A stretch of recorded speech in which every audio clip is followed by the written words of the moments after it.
एक फिल्म के एक गीत के दो वर्जन्स, एक लता जी की आवाज़ में, एक किशोरदा की आवाज़ में। पहले रिकॉर्डिंग किशोरदा ने करनी थी, लेकिन की नहीं। बोले पहले लता बाई से करवाओ। क्यों?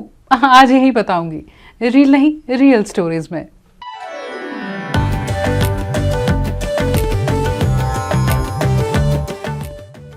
फिल्म थी 1976 की महबूबा। राजेश खन्ना और हेमा मालिनी स्टारर इस फिल्म को डायरेक्ट कर रहे थे शक्ति सामंता।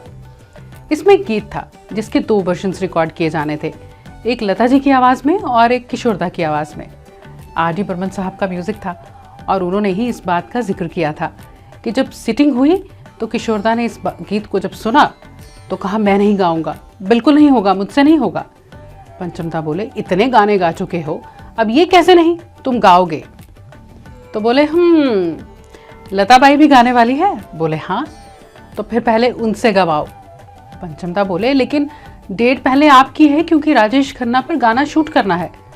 बोले नहीं, ये बहुत मुश्किल गाना है, मैं उसे सुनूंगा, उसका मैं पोस्टमार्टम करूंगा और फिर मैं उसे खा जाऊंगा और फिर गाऊंगा। ये गाना बहुत तगड़ा गाना है, बहुत मुश्किल गाना है, पहले मैं सुनूंगा, उसको मैं पोस्टमार्टम करूंगा, उसको खा जाऊंगा, फिर गाऊंगा। पंचमदा ने शक्तिदा से कहा, बोले ये तो नहीं हो सकता, शूटिंग में गड़बड़ हो जाएगी। खैर, पंचमदा ने शक्तिदा को फिर मना ही लिया। जब उनसे कहा कि इसमें राग शिवरंजनी है, जब पंचमदा ने किशोरदा से कहा तो वो बोले तुम राग को रहने दो, तुम बस लता जी से पहले गवाओ। लता जी से पंचमदा ने रिक्वेस्ट की कि वो पहले रिकॉर्डिंग करें इस गीत की। रिकॉर्डिंग हुई और उस गीत को किशोरदा ने सुना, 7 दिन तक सुना।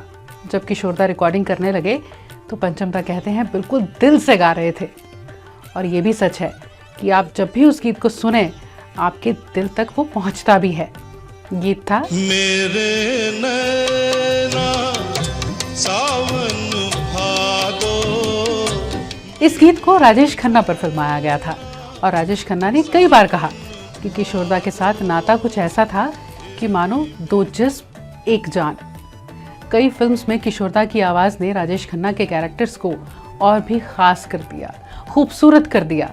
फिल्म्स जैसे आपकी कसम, अमर प्रेम, कटी पतंग, अगर तुम ना होते, नमक हराम, अलग अलग, अपना देश, आवाज़, मेरे जीवन साथी और ढेर सारी।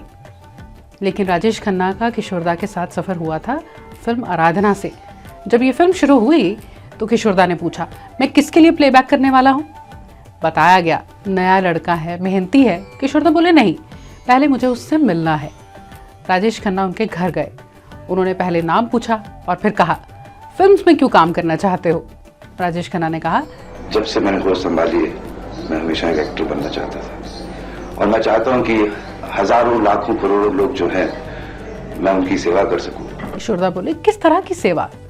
इन्होंने कहा मैंने कहा थ्रू एंटरटेनमेंट, क्योंकि हमारे हिंदुस्तान में और एंटरटेनमेंट है ही क्या फिल्मों के अलावा। तो अगर मैं एक ड्रॉप इन द ओशन का भी अगर काम कर सकता हूं और लोगों को एंटरटेन कर सकता हूं तो मेरे से ज्यादा भाग्यशाली कौन होगा। किशोरदा बोले मुझे तुमसे मिलकर खुशी हुई। उसके बाद उन्होंने पूछा चाय पियेंगे या कॉफी।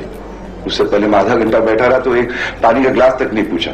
बाद में मालूम हुआ कि किशोर कुमार साहब इन्हें जानने की कोशिश कर रहे थे, इस नए लड़के के बारे में, मैनरिज्म्स क्या हैं, बातचीत कैसे करता है।